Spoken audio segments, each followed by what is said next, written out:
Hi, good day. My name is Angel K.S. Rafael, currently taking Bachelor of Secondary Education in Mount Carmel College of Casiguran. Before we proceed to our topic, who among you knows the teaching grammar? Yes? Very good. Anyone else? Very good. Language teaching and learning has always been a controversial area within applied linguistics. According to Corder, what to teach or learn can be described in linguistic terms as grammar or in psychological terms as language skills. Also, grammar refers to what we know about a language such as phonology, syntax, semantics, and pragmatics. Language skills are about what we do with language. These include listening, speaking, reading, and writing. Controversies often arise when the boundaries between these two areas become blurred, as in the case of treating grammaring as a language skill. Definition of linguistic mode. According to Larson Freeman, maintain that students need to know about the use of the structure so that they understand the consequence of their choices, since the grammatical system offers its users choices in how they wish to realize meanings and position themselves ideology and socially.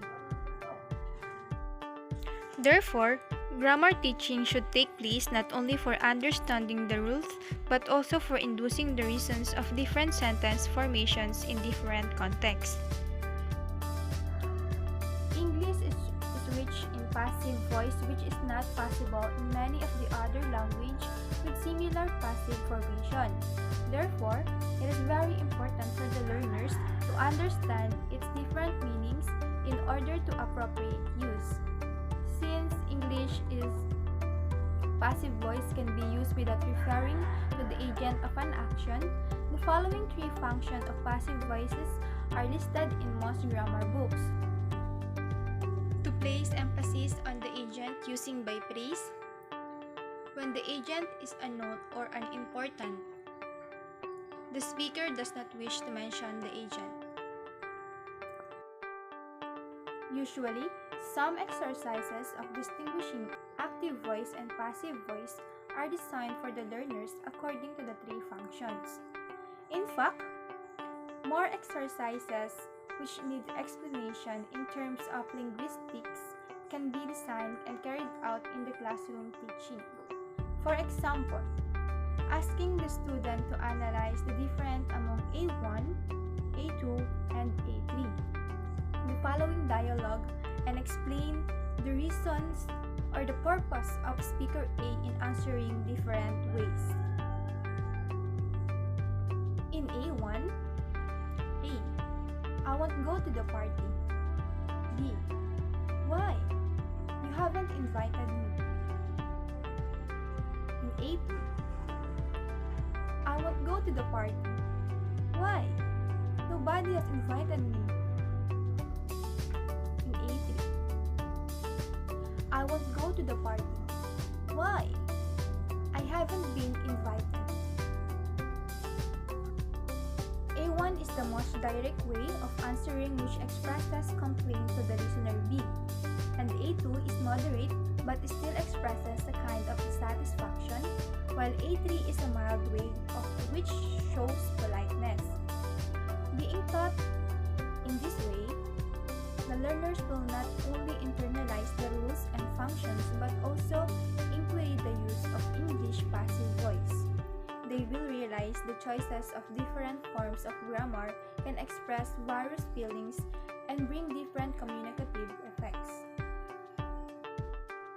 In addition, since English passive voice is culturally related, the process of reasoning may also contribute to the learner's cross-cultural consciousness raising and their understanding of different worldviews and different ways that speakers of other language construct experience in the world. And according to Larson Freeman in 2003, another example is teaching coordinate contraction in English. It is very easy for the student to use and as a conjunction, but not easy for the student, but not easy for them to know how to use it into a pragmatic effect. Learners are usually taught that and should be used before the last component when it is used to coordinate more than 3 components. But in fact, this rule can be violated for a specific reason. For example, letter A. Mary bought a shirt, and a coat and a handbag. While in example letter B, Mary bought a skirt and a shirt and a coat and a handbag. Sentence A only tells us the fact, but sentence B entails more than that. When and is used between all the noun phrases instead of being used only between the last two, it not only functions as connecting two coordinate structures but also embodies some emotional effect and rhetorical effect. This kind of grammar instructions enable the student to integrate form, meanings, and use of grammar. In addition, it will motivate the learners to use grammar in a more flexible way, since they know grammar is a dynamic and changeable as stated below. There is a fundamental difference between the laws of physics and the laws of language. The law of gravity is not modified by use. No matter how many times we throw a ball into the air, it will fall to the ground with the same accelerations. Rules of grammar, on the other hand, are modified by use.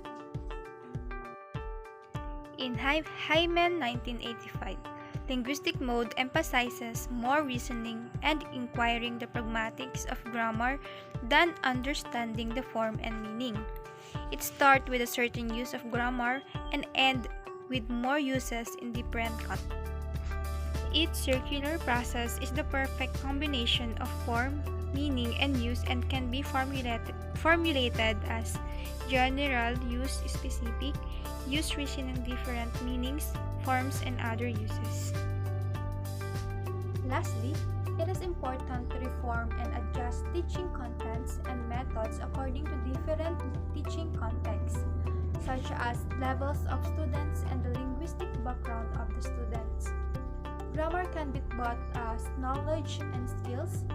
Teaching grammar as knowledge, linguistic teaching mode, emphasize the dual features of grammar learning, understanding grammar rules, and doing research of implicit grammar functions.